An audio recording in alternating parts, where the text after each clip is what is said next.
नमस्कार मित्रांनो, मी Dattatray Daygude. Corporate world and मी या यूट्यूब चॅनलवरती तुमचं मनपूर्वक स्वागत करतो.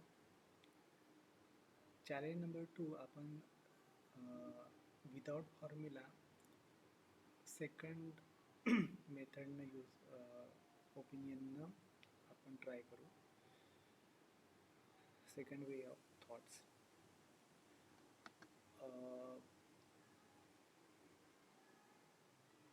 काय असतं की तुम्ही जर ह्या टेबलला नॉर्मल टेबलला जर कंट्रोल टी केलं तर हा टेबल बनतो,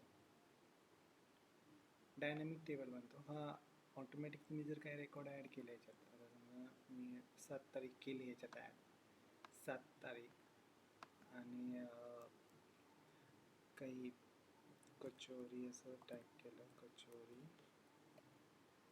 39 पर पॅक.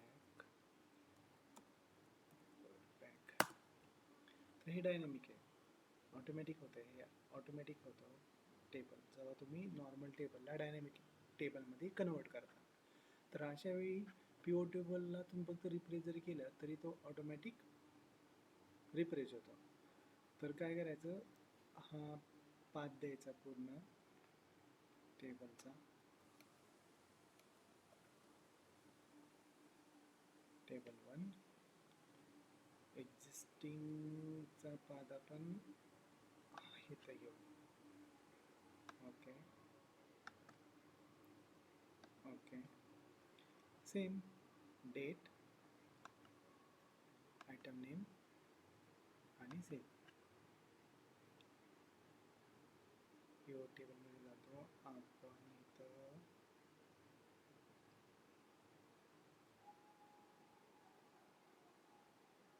रिपोर्ट लेआउटला show in a tabular form करू. आता 7 तारीख 39.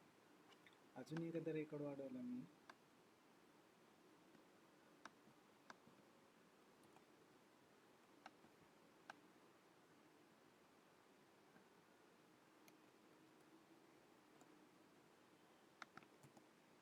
इथं मी 55 करतो आणि इथं 78 करतो आणि इथं येऊन फक्त तुम्ही रिप्रेस जर केलं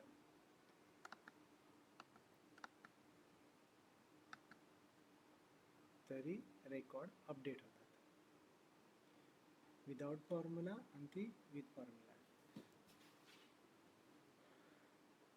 but most of the times काय होतं की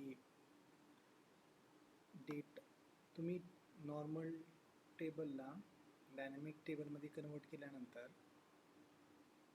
फाईलची साईज वाढली जाते. त्याच्यामुळे सहसा लोक नॉर्मल टेबलमध्येच ठेवतात, कारण एक कलर केलं ना, कलर डेटा फाईलची साईज वाढते. जर तुम्ही इथं प्रॉफिट एक ॲड केलं तरी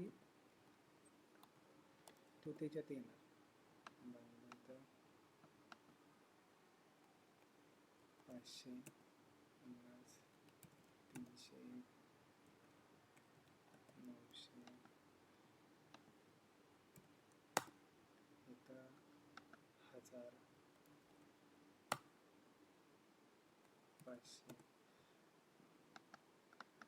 तुम्ही जर रिप्रेस केलं तरी नवीन कॉलम ॲड होणार.